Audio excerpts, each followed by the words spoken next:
Welcome to SurroTalks, a weekly podcast where Kevin, a father of two through surrogacy, and Petra, a former IVF nurse and fertility consultant, unwrap all the aspects of your egg donation and surrogacy journey.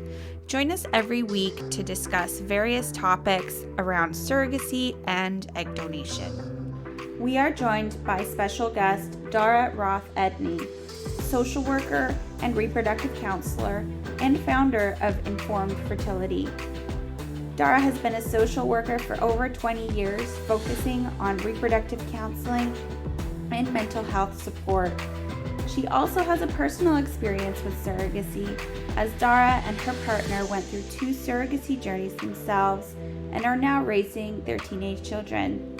We will be discussing what to look for when choosing your counselor, when to get started, what is the implications counseling session that's required by your clinic, and how can a counselor support you through your journey as an egg donor, surrogate, and as an intended parent. Hi everyone, welcome to episode 6 of SurroTalks. My name is Kevin and Petra. I'm a father of two through surrogacy, and I'm joined by Petra, who was my IVF nurse as we went through our journeys about 10 years ago. And we're really excited to be joined by Dara Roth Edney, who's a reproductive counselor and founder of Informed Fertility. She's been a social worker for the past 20 years, focusing on reproductive counseling and mental health support. She also has a personal story with surrogacy. She and her partner went through two journeys of her own. So Dara, thank you so much for joining us today. We're really excited to be speaking with you.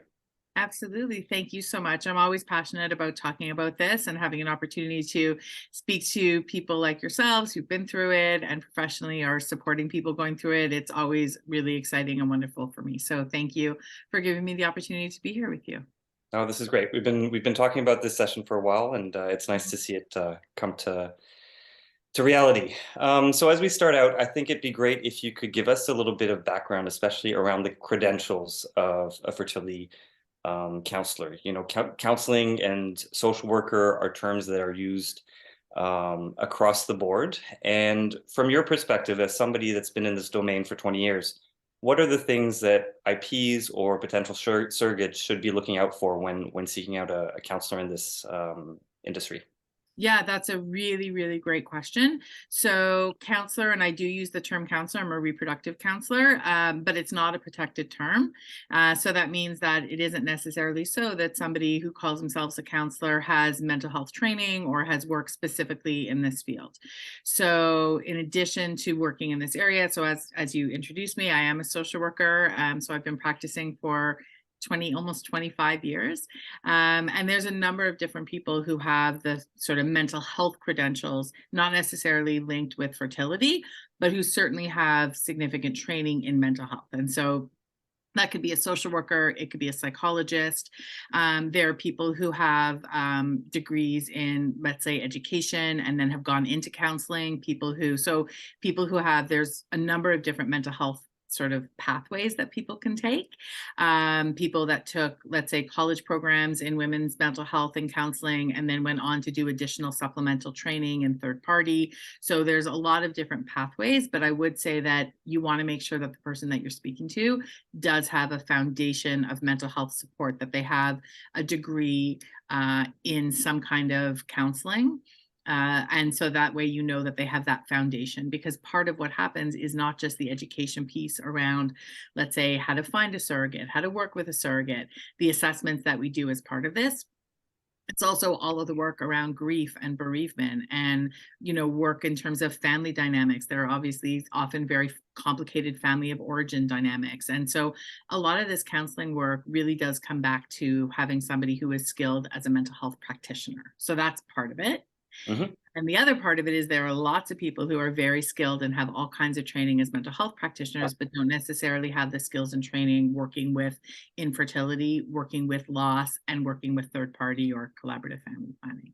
So depending on what your pathway is, wanting to make sure that the person that you're speaking to has experience with donors or has experience with surrogates. If you're queer, has experience working with people from that community. If you're co-parenting, wanting to make sure that people are coming at it from an experience of, yes, they've met with groups of people who are parenting. If you're polyamorous, so whatever it is that your situation is, you want to know that the person that you're speaking to has experience with that. And doing the actual assessment, so an egg donor assessment, a surrogate assessment, the implications counseling for intended parents, that is very specific. And there are lots of highly skilled therapists out there who are fantastic for a lot of things. But if they haven't done that work before, that's not the person that you want to do that piece of it for you. So I see lots of people who have a regular therapist that they see, and they're not looking for a new therapist. They come to see me specifically for this. And then they continue with the person that they've seen. So being able to make sure that you're in the right hands that's a really important thing as part of this. And you're basically a subject matter expert, right? Every professional can have their expertise. Absolutely. Absolutely. And I think that's part of being a responsible clinician. There are absolutely things that are outside of my scope of practice. And so it's really important to me that I have different people that I can refer to based on what somebody might come to me. And then I can say, you know what, I actually can't support you in that, but let me try and find somebody that can. Oh, great. So can you touch base a little bit on, when your interactions usually begin with individuals, whether they're IPs, potential surrogates, or donors? When would you start that process? Absolutely. So the donor surrogate part, I'll start with first. It's more straightforward. I would say if somebody is with an agency, then my first point of contact would be either when they join the agency or when they're matched. And that would be just pure assessment. They already know that this is something that they're doing. And so they're engaging with me in terms of doing the assessment that's required by their agency, by their clinic. In terms of somebody who is a designated donor, or so meaning somebody who knows the people beforehand, friend, family, neighbor kind of thing, or a surrogate who's already part of somebody's life, there can be a early stage, which is, I think I want to do this, but I need a bit more information. I really like that stage when it's a designated donor or known surrogacy, because that isn't a person who just wanted to be a donor on her own or his own. And it's not somebody who wanted to be a surrogate just because they've always dreamed of being a surrogate. It's typically people who they want to do this for this person because they care about this person. And so that might mean that they haven't really thought it through completely because they don't know what to think about. Or that they have a lot of concerns and that their love for that person is what's kind of leading the charge. So that would be just a general counseling, one or more appointments to help answer their concerns, give them information. If they have a partner, speak to their partner. Those appointments are really led by them. So I have no agenda. That's just them saying, hey, here are questions, and me saying, here are things to think about, and then coming up with kind of where they are in that and how they feel about that. And then once they've decided, yes, this is something we want to do, then they're coming forward to do the donor assessment, or if they're a surrogate, the surrogacy assessment. Okay. With intended parents, more complicated because there are more pathways, right? So let's say somebody who is completely new to fertility and knows that they want to do surrogacy, they may come first for general counseling. Right? Like, we're just looking for information. We're not ready to start yet. We have no idea where to start. We just want an information appointment. What do we look for in a surrogate? What do we look for in an agency? How do you find a donor? Should we go with frozen eggs or fresh eggs? Should we go with somebody we know or a stranger? So those are just general counseling kind of information appointments, as opposed to the implications counseling, which is what's required in advance of moving forward. And that would be led by me, where I have a whole long list of questions to ask. It is still interactive, but it's very much led by me, and as opposed to general counseling, which is led by the person sitting in front of me. A lot of people that I speak to will come to me from a position of grief bereavement counseling. So that would be people who've experienced miscarriages. Typically, that does tend to be more straight couples, but it doesn't have to be. It could be people who are co-parenting, or a queer couple who are doing a surrogacy on their own, like traditional surrogacy, and decided not to do counseling in advance. And actually everything was going great until it stopped going great. And then they come for general counseling to get support around loss and bereavement. I do a lot of work around anxiety, managing anxiety, building boundaries with people who are trying to be helpful. So, all of that kind of really mental health, what you would think of as being really emotional mental health practical support in those kinds of ways, and emotional support. And so people come to me sometimes from there originally, and then through their journey they end up going to third party, and then they take me with them through that process. And other times people start with the third party. Okay. It's I've always described this journey as a roller coaster, right, of Okay. emotions. And I think when we talk about surrogacy, we always or mostly talk about the positive outcomes, but there's a lot of roads that lead to that outcome, and it can be a really difficult journey. And having somebody with your skills and background to support, that emotional journey is so critical. Absolutely. And look, the truth is that even when it goes beautifully and perfectly, it is still an unbelievably stressful process. Yeah. And even when it goes beautifully and wonderfully, you're still dealing with another human and their life and their emotions and their body. And there are all kinds of complicated things that can come from that in terms of your relationship with them, their relationship with their loved ones. And as you said, it actually doesn't always go smoothly. And Yeah. when there are bumps in the road, they can be pretty big. And so having a network of support so you know who to go to when things get rough is really important. Right. Can you walk us through a little bit what the the initial counseling session with a clinic would look like? So IPs are starting to work with a doctor, and Mhm. they've been matched with a surrogate. There is a requirement to have an assessment done. Can you help us understand what that looks like? Sure thing. So one thing that I would love an opportunity to clarify is that a lot, and you did, this is from what you said, Kevin, but it just sort of twigged something in my head, is that it's not unusual for me to get a message from people saying, my clinic told me that it's a legal requirement. And so I do always want to make sure that people understand it is not a legal requirement. It is a clinic requirement. That is a clinic requirement. That is a requirement across the board. Like any clinic in Canada, any clinic in the States. I don't know, I can't speak internationally, but I do know that across North America, it is a requirement at all the clinics, and it's a requirement at almost all, if not all, the agencies. That is still different though than a legal requirement, and I think it's really important that people know that and understand that. So the appointment with a set of intended parents, depending on what they're doing and the complexity of their situation, would be a minimum of 90 minutes.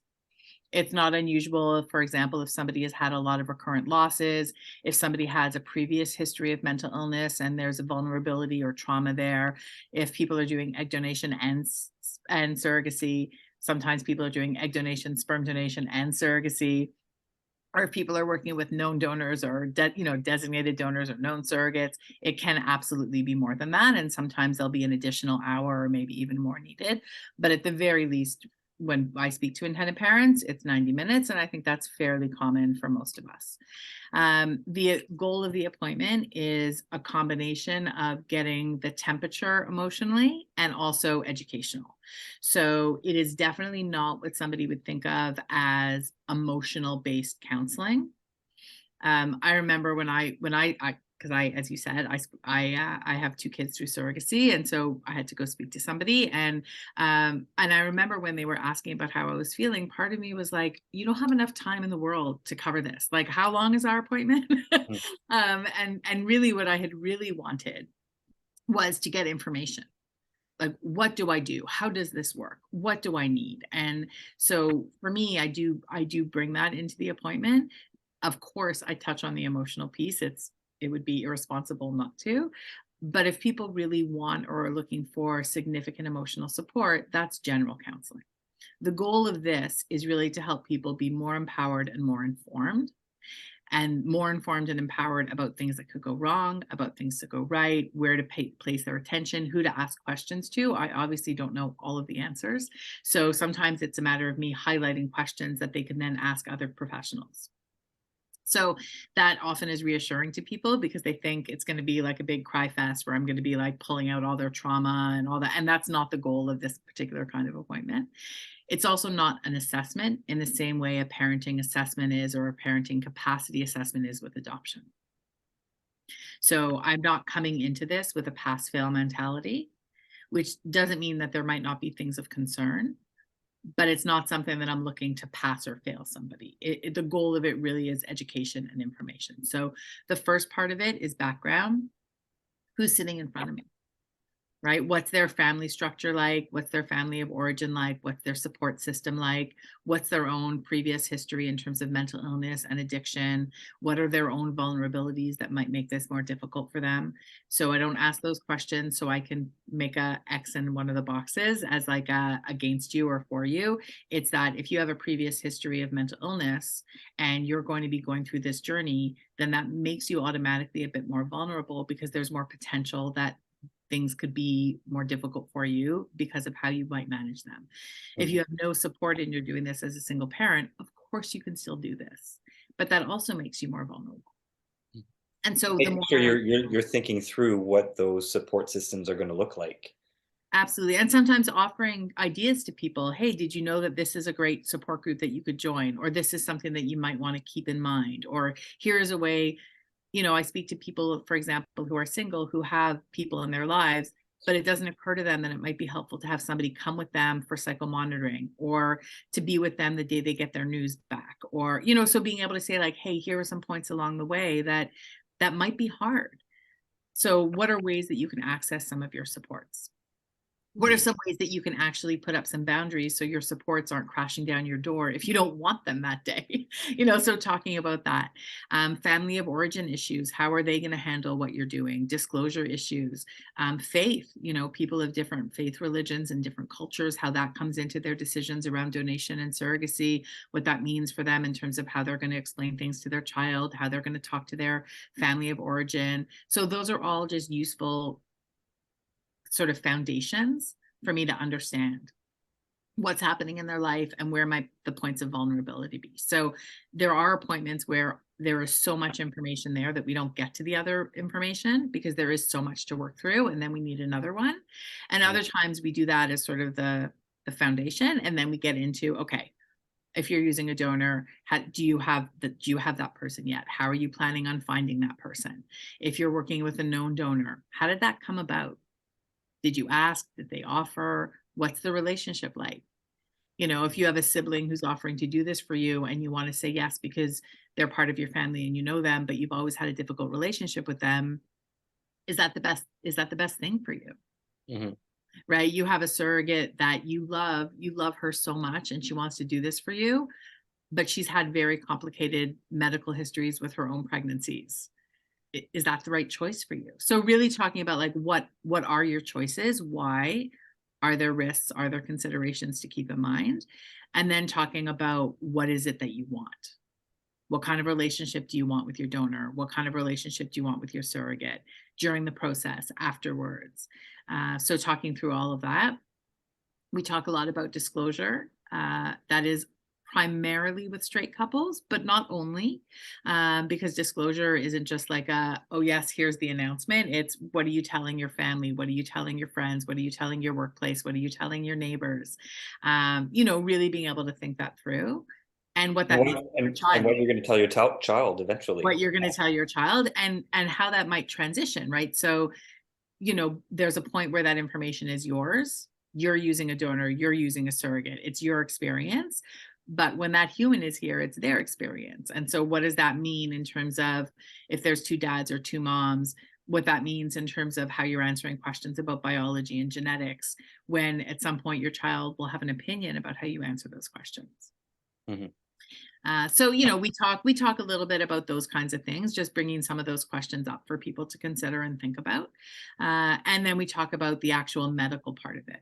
So there's a lot of information when people are doing IVF, and a lot of that information is given by the nurses, by the doctors, excuse me, genetic counselors. There's all sorts of people to give that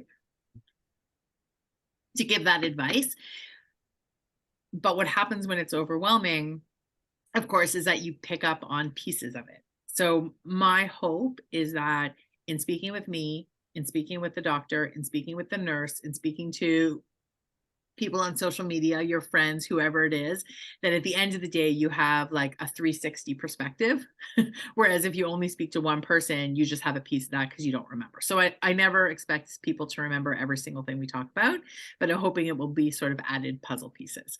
So if you're going through IVF yourself, what can you expect, right? If this is somebody who was born without a uterus, and so they always knew that they would have to do surrogacy, but they've never been through IVF before to retrieve eggs. Or two men who aren't going through IVF themselves, but they're relying on the bodies of other people to do that for them. So I think it's really important that anybody who's working with a donor or a surrogate, an egg donor specifically, or a surrogate, have an opportunity to understand what those bodies have to go through to help them have a baby. I think it's an important thing to honor the people who are doing that, to really understand what it is. It's a lot. Mm-hmm. We talk about like what is involved in an egg donation cycle, what is involved in a surrogacy cycle, what are things that they can expect that these people who are helping them are going through. So we talk about that, and then relationship and all of that sort of from there. There's, it's a lot of information. And I think to think about also the type of relationship you want to maintain post-birth, right, with some of these people. So if you are using a surrogate, what kind of relationship are you expecting? What kind of relationship is she expecting? It's a two-way street. Absolutely. And with a donor, the same thing, with a designated donor or a known donor, and with people who, what you're thinking about during the arrangement, afterwards, and depending on what that arrangement is, a recognition of what that human who you're going to be creating, what they're going to want. Right. So for somebody to say, oh, I'd like to be able to touch base with my donor once a year, so I know any changes in medical information. And of course, I'm going to be totally honest with my child, that that's their donor. But that child may, as they grow up, decide that, well, that was your donor, but that's actually my genetic mother. So I'd like to know a bit more information about that. Right. So being open to sort of, okay, what is it that you want? What does your partner want? What do both of you want together? What are you open to in terms of the questions your child might have? And how can things be done now to support not just you now, but your family unit and that child in the future? Mm-hmm. I like to see it as a bit of a lifelong relationship that you're starting, right? Because as you go through this process called parenting, questions come up. And we're in the thick of it right now with our 8-year-old daughter who's starting to ask a lot more questions about, where her eyes come from and why she looks one way and not another. And, when it's 9 o'clock at night, you've had a really long day, and this is when the big questions come up. You don't always have the answer right away. And having somebody to reach out to and have as part of your team, and this is a really big important theme that we've talked about since the beginning, is really creating your team right from the get-go. I see this as being a really important part of that. I think so too. And the thing that's really lovely too is that as it progresses, then there's really so much of a lovely partnership. Because, for example, Kevin, if you were to come to me, then you are an expert in your daughter. I'm not. Right. Like you're an expert in your family. I'm not. So it's being able to say like, okay, here's what we're thinking. Here's how we're doing things. Yeah, bouncing ideas and saying like, what does this look like? What does that look like?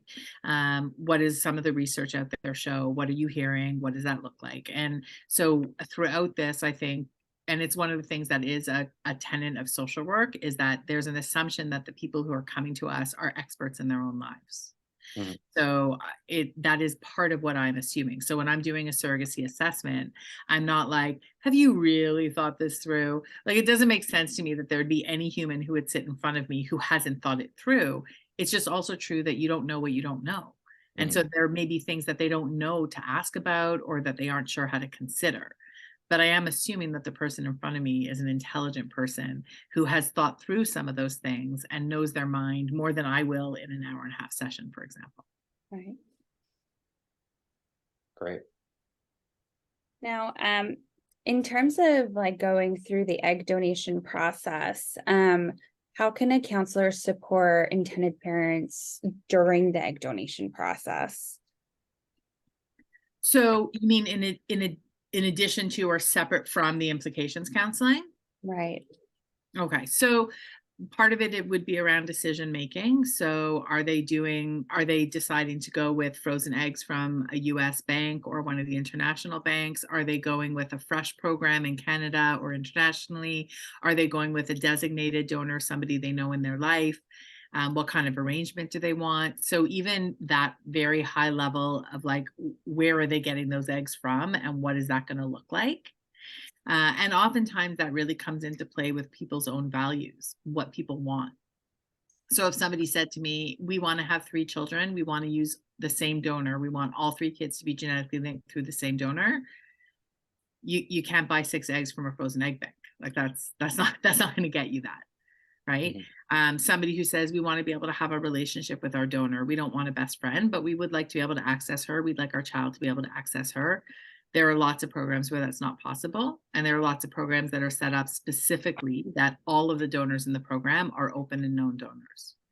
So being, having that, and that goes back to that initial question about somebody who has expertise in this area, one of the best mental health practitioners in the whole world, if they're not in this field, they're not going to know the answers to some of those questions that my clients need to make decisions. So that would really be sort of the starting point. Then working with them in terms of what is it that they want, right? So if they're deciding, they like the idea of knowing who the donor is, okay, what does that look like? Like, do they want her kids and your kids to meet? Do you want them growing up together? Do you want them once a year a Christmas card? So having an opportunity to talk through those kinds of things and getting a sense of what it is that they want. With straight couples, there is a lot of work around disclosure. There's work with queer couples too around disclosure. It just tends to be different. Then it's disclosure around not everybody is out, right? So what does that look like if you're 2 women or 2 men, and you have a child, but one of your families of origin thinks you're roommates, or your workplace doesn't know, or you're keeping it a secret who the biological genetic parent is, or so it's not there's different complexities with different families, but it isn't that disclosure is only something that's talked about with straight couples. So sometimes there's work around that. And also just sort of what their hopes are and what their plans are for the entire arrangement. And there also can be a lot of work around loss and grief, the loss of genetics. And that's true across the board. A baby can only be made from the genetics of 2 people. And when you're using a donor and there's a couple using a donor, then somebody's genetics are not being used for at least one of the children. And sometimes people are really cool with that and they're like, we just want a baby, we're good. And other times there's all kinds of complicated feelings in there that are really, really helpful to be worked through. And so that tends to be a big part of the donation process in terms of counseling. And you mentioned anxiety before as well, and the roller coaster of this process. And I know with egg donation, it can be really stressful in terms of, waiting for that screening and for that donor to pass, and, maybe having to go through multiple egg donors if it doesn't work out for various reasons. Are you able to support them through the anxiety and stress of that during the process as well? Absolutely. So some of the things that are really helpful is knowing in advance where some of the stress points might be. I know for me, one of the things that I found some of the most difficult were not only bad news, but bad news I didn't know that could happen. Right. So having a cycle canceled, like I knew that there might be a negative pregnancy test. I didn't know that actually you might not even get to egg retrieval. Right. Right. So somebody who they don't even know that their donor might not pass. She might not pass the medical. She might not pass the psychological. Yeah. It must be a difficult balance to know, how much of the negative possibilities do you want to prepare them for, versus, just kind of skimming the surface of that. Yeah. I mean, I come from a long line of anxious Jews, so I'm a fan of being prepared by.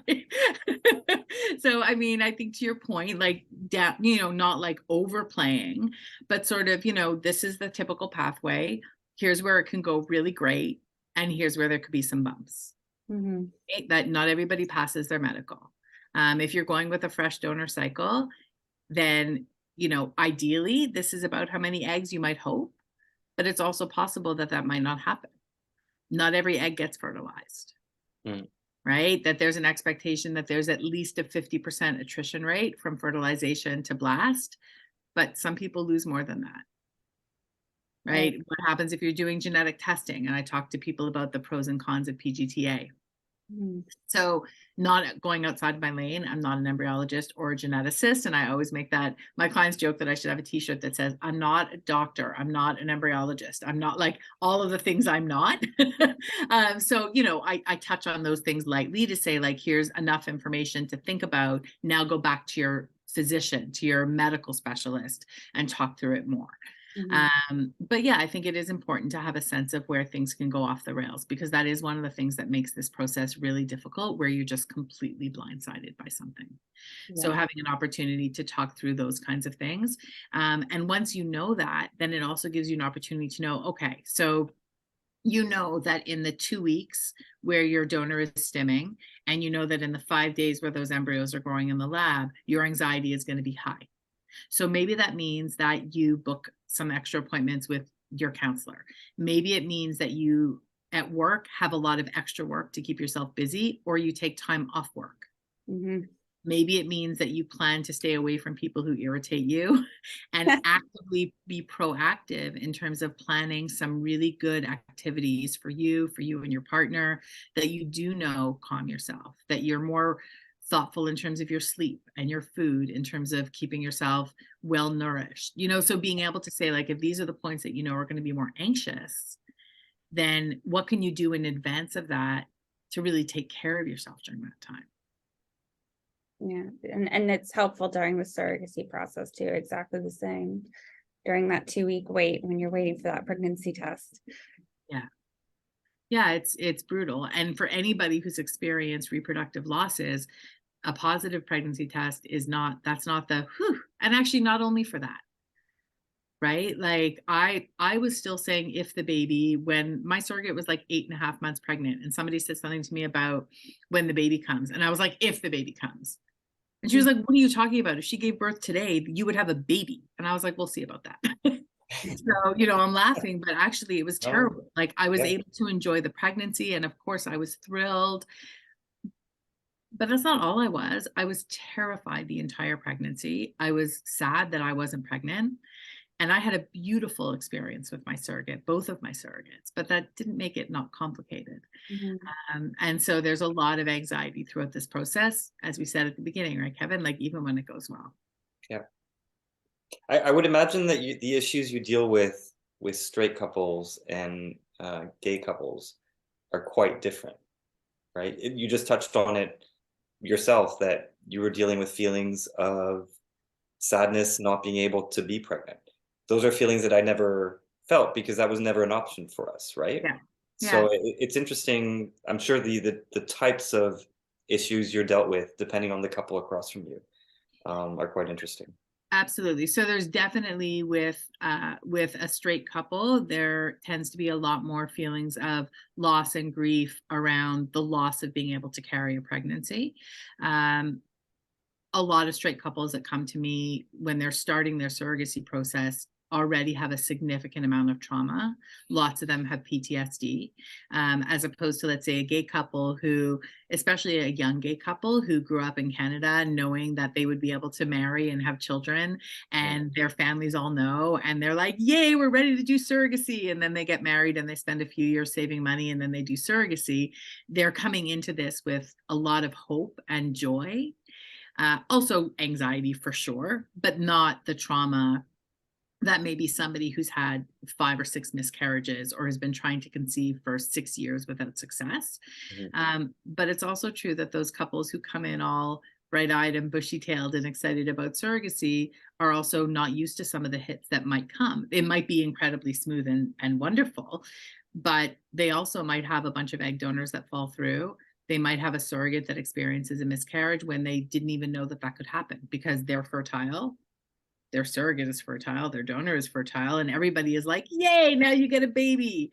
And that actually doesn't always happen. So I think that, as you said, there's definitely differences there, and those differences can come up at different points in the journey. Yeah. Yeah. There's definitely some trauma that, a same-sex couple can face as well. Absolutely. Make their next try very, very difficult for them to go through. 100%. And I think the thing that also makes it not one thing is harder than the other, it just is what it is that I think with some of the single people I see, some of the queer couples I see, they aren't expecting those hits. And so there's an expectation from everybody around them that the hard part is finding your donor. The hard part is finding your surrogate. But once you do, like, off to the races. And that's not always the case. And it's unbelievably heartbreaking, and especially difficult if you're a couple and one of your bodies isn't the body that's undergoing, let's say, the miscarriage. Then it's very complicated, feeling like, who are you supposed to be supporting? Like, that was your baby that is no longer going to be here, but this person who's doing this for you, her body is going through it. And people are asking you about how your surrogate is doing and maybe not how you're doing. And it's very, very complicated, because grief and loss is complicated. Mhm. Social media has been amazing, kind of watching surrogacy evolve over the past 10 years. When we went through it, there wasn't much content out there. And what I've really enjoyed, and I've noticed it the past few months, there's a lot of content around the beauty of a surrogacy, even for a straight couple that, can't carry her own baby. I've seen a few stories really celebrating that journey. And I think it's important to see those kind of stories in a positive light. And the fact that somebody can't carry doesn't mean you're not going to experience pregnancy. It's just going to be different. And it's going to be your story, just like parenting is going to be different your way versus somebody else's. Yeah, And absolutely. social media is, it's one of the positive sides is I feel like it's making those kind of stories more accessible to people. And hopefully people don't feel the guilt of, not being able to get pregnant and be in that situation. I think with all of this, there's something really beautiful about normalizing experiences, Mhm. right? So when I was doing surrogacy, my kids are now, one of them is going to be 17 and one of them is going to be 20, which is sort of wild. So I started doing surrogacy, I guess if she's going to be 20, that would have been 21 years ago. So people didn't even know what surrogacy was. Mhm. When I called the person it was the first agency in Canada, and like, her husband answered the phone. Like, it wasn't even sort of like a fully running agency.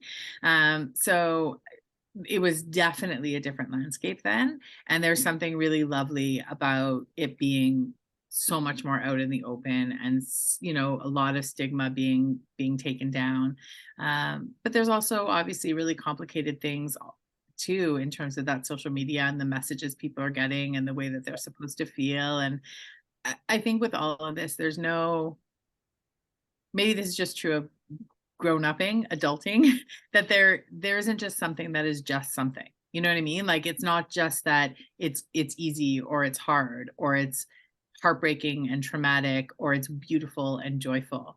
I think it can be all of those things, just like parenting is all of those things.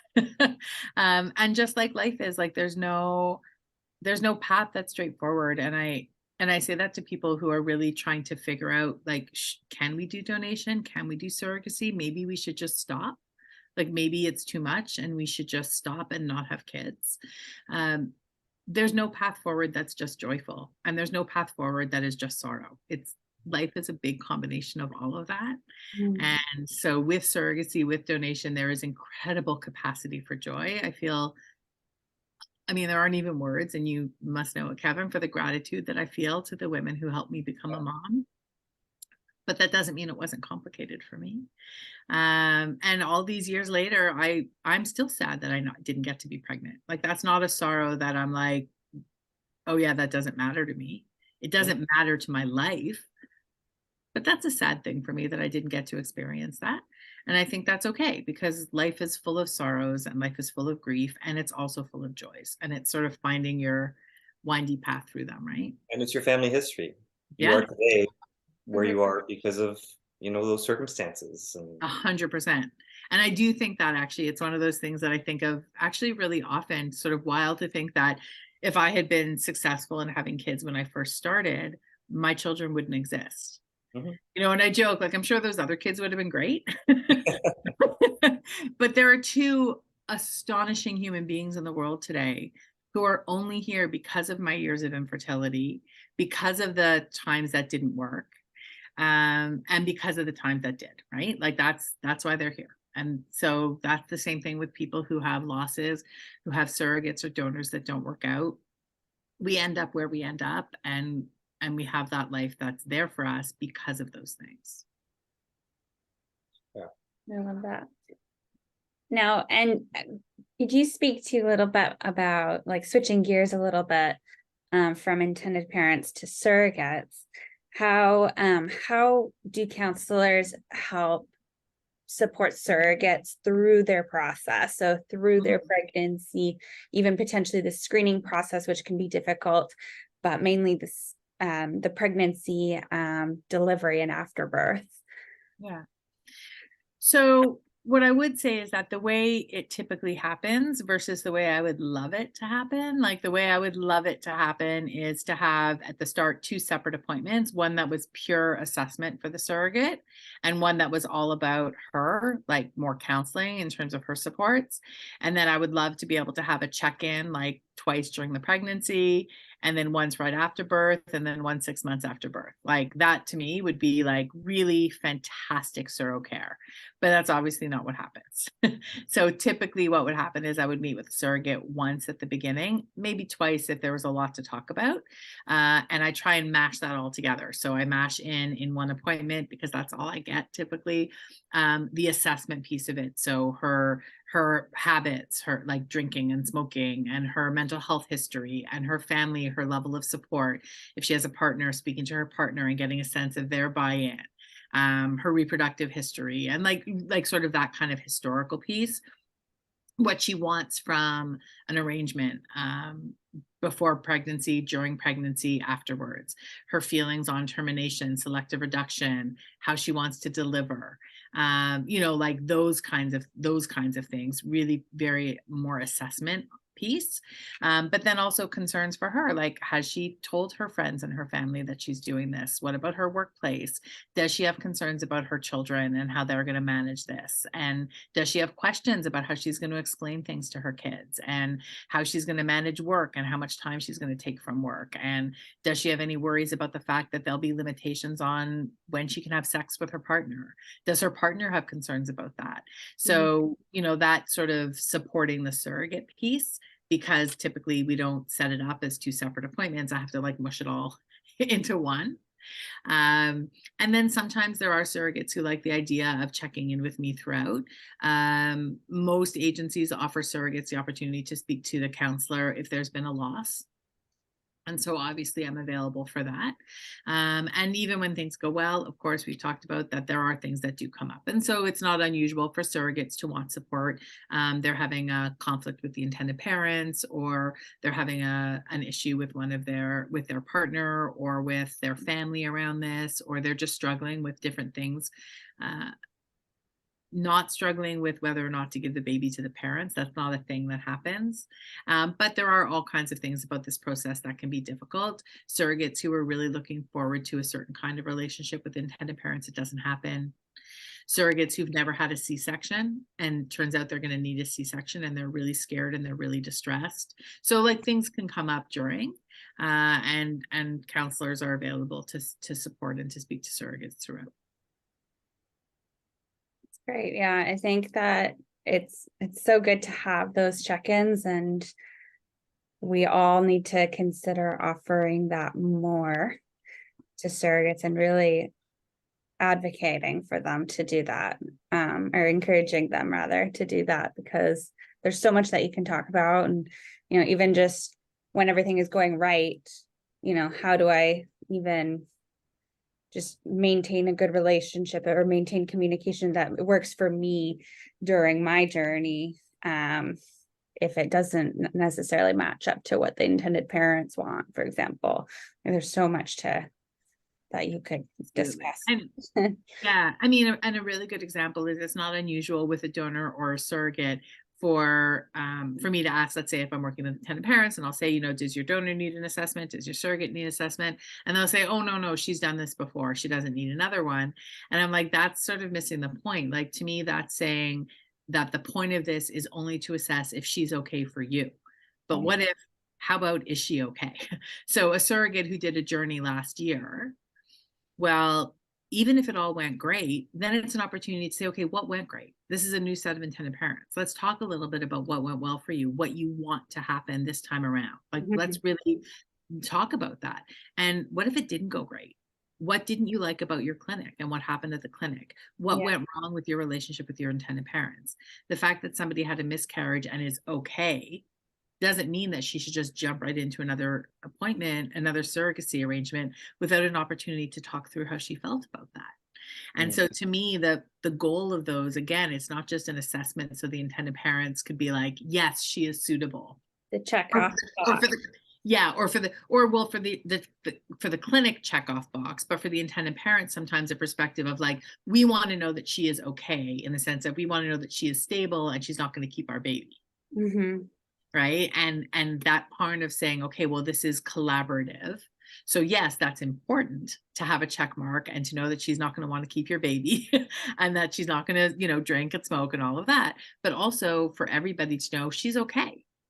Like, she had a chance to talk through her last experience, because maybe it went great and she really misses those intended parents and she's feeling complicated and sad. Or maybe it didn't go well and she's really scared about that for the second time. She wants to try again, but she's scared. And so having an opportunity to talk through those things is just making sure that everybody involved in this collaborative family building plan is being supported at all sides. For sure. Now, so when things go wrong, and we've talked about this already a little bit, how do counselors approach mitigating those issues? Let's say between parties. So I think I would say, to start off with, that there is a level of distress or of conflict that is where I would refer out. Right. So I think about it as doing, I think on my website, I call it like first line mediation.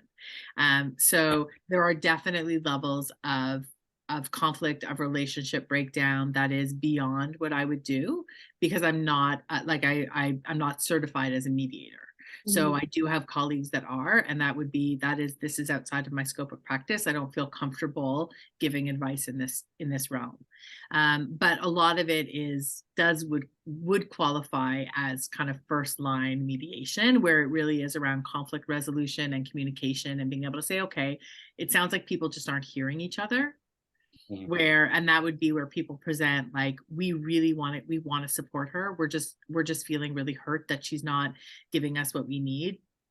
And a surrogate is like, I'm so sympathetic to them, I can imagine how anxious and scared they are, but I'm just feeling like I'm not getting the support I need. Versus a surrogate who's like, they can't come to any appointments, I never want to hear from them again. And the intended parents who are saying, we don't think we should have to pay for anything, like where things are clearly, they've already really blown up. That's where I'm like, okay, I'm gonna pass you along to somebody who has like certification in mediation. A lot of it is about communication. It's about expectations. What people expect from the beginning, what people are wanting from the beginning. When people know each other, it can actually be more complicated. So, I didn't know my surrogates in advance. So that made me feel like I had a right to ask questions because I didn't know. And I didn't assume anything because I don't know them. So I'm not going to assume I know what they think about abortion. I'm not going to assume I can be in the room for the delivery. Like, every possible question I had, I didn't feel like she owed me anything. I didn't feel like I knew her answer. And when I wanted things, I felt like I had a right to ask for them because we were entering into an agreement together. But if it's somebody who's your best friend or your sister or your cousin, and she's doing you a favor, that puts you in a really vulnerable position about like, how much can you ask? And if you know her really well, you may also think you know the answer. Right. They're like, oh, I know what she thinks about abortion. Like, we've been friends since university. No, you know what she would vote for. You don't know if she would have an abortion herself. Right. right? So a lot of it is about communication and assumptions, and really doing everything I can to facilitate those discussions in a really open way where people are less concerned with hurting people's feelings and more concerned with being really transparent about what they want. If you're an intended parent and you never want to speak to your surrogate after she delivers that baby for you, that's your right. It's her right to know that. Mhm.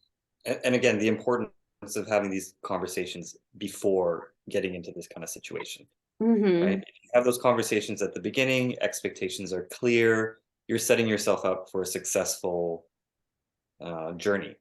Whereas 100%. if you're uncomfortable asking these questions early on, well, it's going to be even more uncomfortable when you're faced with them. Absolutely. During a very stressful time also. Yeah, absolutely. Okay, so how about after the baby has been born? What type of support or maybe advice can you recommend for intended parents with regards to, bonding with their baby, how to manage their relationship with their surrogate after the baby is born, that sort of thing? So, bonding, I would say, I think, and this is where I'm wearing like a not a child development psychologist t-shirt. But having been close with my father who didn't breastfeed me, and being close to both of my kids who, while I did breastfeed, actually I was able to induce lactation and breastfeed them, I didn't carry them. I actually feel really strongly that bonding is actually not about those things. Those things can absolutely, you can bond with a baby when you're pregnant, and you can bond with a baby when you're breastfeeding. But that's not necessary for bonding, right? Because you could be pregnant and you could also be drinking and smoking and wishing you weren't pregnant. You can be breastfeeding a baby and smoking cigarettes and watching violent movies and paying no attention to your baby, right? And you could be bottle feeding your baby, having them right up against your skin and looking down at their face, because when you're breastfeeding anyway, they're turned in. When you're bottle feeding, they're looking up. You can be bottle feeding with your baby right up against your naked skin, where you're looking right down into their eyes and singing to them. Like, there's no way that I believe that breastfeeding would be and automatically better than that. Right? And the same way with pregnancy. So to me, the thing that got the most in the way of bonding with my baby was my own trauma and me finding it hard to believe that she was here. Like, I just kept waiting for the other shoe to drop.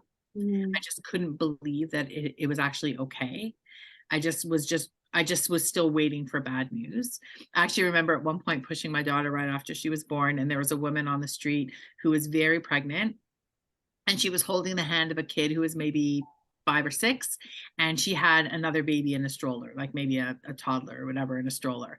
And I gave her this like terrible look. Like, she actually noticed it and was like, and I was like, oh my God, I don't have to be so angry and bitter. Like, I have a baby now. So, like, I'm laughing, but like, it wasn't, you don't just shed that right away. Like, trauma takes a long time to figure out. So that was the thing that got in the way. It was nothing else. So I think in terms of that, like, what kind of supports are there? So people who've done work throughout the process, who by the time their baby is born are not still closed and afraid the way I was when my first daughter was born, who are really open and ready for that baby, then I think that if you're using a donor and carrying yourself, if you're using a surrogate, working with a surrogate and not carrying yourself, that there's so much opportunity for bonding that is separate from those things. So those things are great if you have them, but for lots of us that don't, to me, the bonding is about how you're spending time with that baby. So it's one of my concerns with surrogates who breastfeed, that when a baby is born, if a surrogate is breastfeeding, she is starting to spend that time with the baby that the parent should. That all the baby needs at the beginning is food and a diaper change. So if every time your baby cries, you're handing your baby to your surrogate, I worry that not only is the surrogate bonding because of the time she's spending with that baby, but also the parents aren't. And I worry about that, especially in what else surrogacy brings to the table. So for a straight woman who may be coming forward feeling like she is less of a woman, like her body has let her down, that she's a disappointment, any of the sort of shame and feelings of sorrow or guilt that she may have if she then isn't feeding her baby. Mm.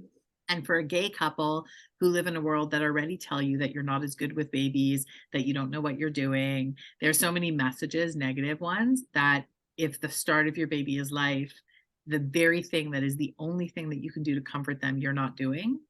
I don't think that that's ideal. But whether you're breastfeeding or bottle feeding, that's it. You're still bonding with your baby. So doing that. And really it's about the time that you're spending together. Mm-hmm. So I'm sure then that, you know, parents through surrogacy can experience postpartum depression. Absolutely. And I think, you know, probably they don't receive the same kind of education around postpartum depression that pregnant women receive. So, you know, I think that's a good point to kind of carry home is, you know, be aware of that and have your support systems ready and to help and know where you can turn to if you are experiencing something like that. Yeah, so anybody with a newborn can have postpartum depression, whether you give birth or not, and regardless of gender. Mm-hmm. So men can also have postpartum depression. Anybody who has a newborn at home, and actually people with a history of infertility have higher rates of postpartum depression. And people often think it's going to be the opposite. Mm-hmm. And I remember, you know, when our surrogate was pregnant and people were saying to us, you know, oh my God, you must be so happy. Finally, this nightmare is behind you. And I was like, well, I don't know. Like, I mean, yes, I was happy, but I was also terrified. It was incredibly expensive. It was incredibly stressful. I was scared. I was sad. And even without all of that trauma that I was carrying around like a giant backpack on my back, it's still complicated to have another person responsible for this being that's your whole heart. And so I think everybody around you sort of sees it as surrogacy and donation are the answer to your problem, right? They are solving infertility if you're a straight couple going through infertility. But it doesn't solve infertility. Like I was still infertile when I had a baby through a surrogate. It solved not having a baby. Mm-hmm. And so I think there's this sort of sense from everybody around you that you must be like just happy. And then you have the baby and everyone's like, oh my God, this is the best. You must be so happy. And you're like, what are you talking about? I'm totally overwhelmed. I'm completely exhausted. I've never felt more incompetent in my entire life. I mean, you still have to deal with a newborn and keeping that child alive, which is stressful in itself. Yeah. And it must bring forward some guilt too, if you are feeling overwhelmed, like you've worked so hard for this. Absolutely. Absolutely. And that's, you know, one of the things, the messages that I really try hard to express to people, because people say, you know, they ask me sort of from a place of fear. People tell me that as soon as I have my baby, it like none of it is, I'm just going to be so happy. And it's not going to matter that it was the baby was from a donor or that I didn't carry the baby. And I'm like, a good way of thinking about this is that as soon as you have your baby, it will be like everybody else. Maybe you're going to love being the parent of an infant and maybe you're going to hate it. Right? Like maybe you're never going to want to go back to work again. And maybe you're not going to be able to wait to get out the door. Yeah. It isn't true that everybody who uses their own genetics and who carries a baby themselves falls madly in love as soon as they're pregnant. And then they give birth and it's the most beautiful thing they've ever done or they've ever seen. And they bond immediately with a brand new baby. No. Lots of people don't feel like that. Yeah. Lots of people want to get back to work. Lots of people don't enjoy the newborn stage. And that's okay. That's okay. Oh, That's okay. Yeah. So I think that being that awareness, you're absolutely correct. That awareness of this is going to have a lot of joy, as I said earlier, and it's going to be a lot of things that are hard. Donation is complicated. Surrogacy is complicated. Being a new parent is complicated. And there's a level of this is hard or I have anxiety that is within the range of typical. And then there's a point where it supersedes that and it starts veering into something that's more clinical, where it is important to have those supports around you, because there's also perinatal depression or anxiety where during the pregnancy period you have a mood disorder, and then of course postpartum. And so being able to have that support around you, because having a baby doesn't solve anything, right? It's the start of a whole new journey. And there's all kinds of reasons that could be hard and complicated as well as joyful. Dara, this has been so interesting. I wish we could keep the conversation going, but we're super, super thankful for your time today. And, you know, at the right time, maybe we can do another follow-up session because I feel like there's so much more to talk about. Absolutely. Anytime. I mean, as I said, like I love being part of these kinds of things and being able to help reduce some of the stigma and answer some of the questions in what I know is an overwhelming time for anybody who's embarking on this. So thank you so much for giving me the opportunity to talk to you. You guys are doing amazing work. Thank you so Thank much. you. I could talk about this forever, and there's so much more to unpack, but it's for season 2, maybe. Sounds great. Thank All you. right, great. Well, enjoy the rest of the afternoon, and we'll chat soon. That sounds great. Terrific. Thank you both so much. Thank Thank you. you. Bye-bye.